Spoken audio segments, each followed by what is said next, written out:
Ok, donc vous avez démarré l'année scolaire 2015-2016 avec en engageant un travail sur les publics éloignés des institutions qui étaient autour de la table de la Mhm. coordination éducative. Et donc à la fin de l'année, vous avez fait le choix, la maison de quartier, de vous inscrire dans la campagne 1001 territoire. Vous avez participé d'ailleurs à sa réunion Mhm. de lancement le 26 janvier. Alors raconte-nous un peu là sur les presque 6 mois, enfin 5 mois écoulés, Le cheminement. ce que vous avez mis en route Ouais. et voilà, concrètement, quelle forme c'est en train de prendre. Donc ce qui est intéressant, c'est que cette coordination éducative territoriale sur la thématique là, des publics éloignés de nos institutions, on s'attendait finalement à avoir 5, 6 représentants d'acteurs éducatifs. Alors en fait, quasiment toute la communauté éducative du quartier est venue là où on pensait qu'on aurait 5, 6 personnes autour de la table.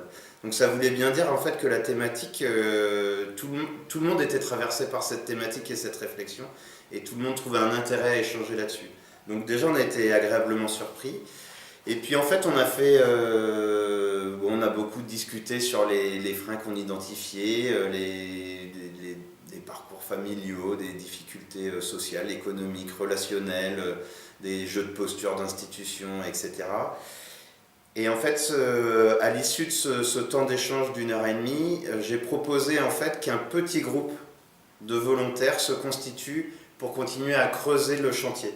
Parce que ça me semblait difficile à 15 d'aller beaucoup plus loin qu'une sorte de gros tour de table qu'on avait fait. Et du coup, en fait, on a créé une sorte de petit groupe qu'on appelle aujourd'hui maintenant le groupe de suivi 1001 territoire, mais qui à l'époque ne se savait pas encore, groupe de suivi 1001 territoire. Et donc, dedans participaient un bénévole de la maison de quartier, la présidente de la maison de quartier, moi en tant que directeur, ma collègue animatrice famille. Donc ça, c'est les 4 personnes de la maison de la Gibauderie. Et en personne extérieure, on avait un enseignant de CP de l'école voisine, le principal du collège du quartier, et j'oublie un autre acteur extérieur, ça me reviendra peut-être tout à l'heure, mais du coup on se retrouvait à 8 à constituer un petit groupe qui avait envie de prolonger la réflexion. On s'est du coup réunis, et oui si pardon, c'est un représentant de parents d'élèves d'une association du quartier.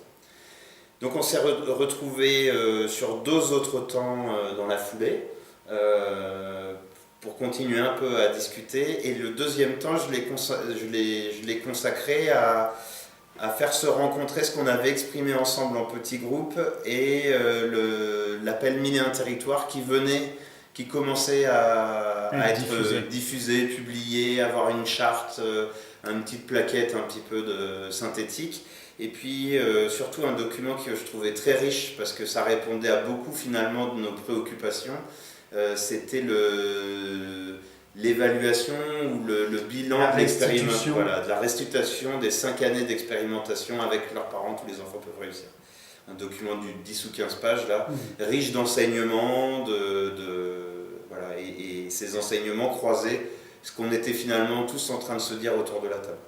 Et à partir de ce moment-là, ce groupe a dit bon, ok, maintenant on va se mettre en marche et on va utiliser la démarche, l'appel et du coup ce lien avec un mouvement plus large qu'est 1001 territoire.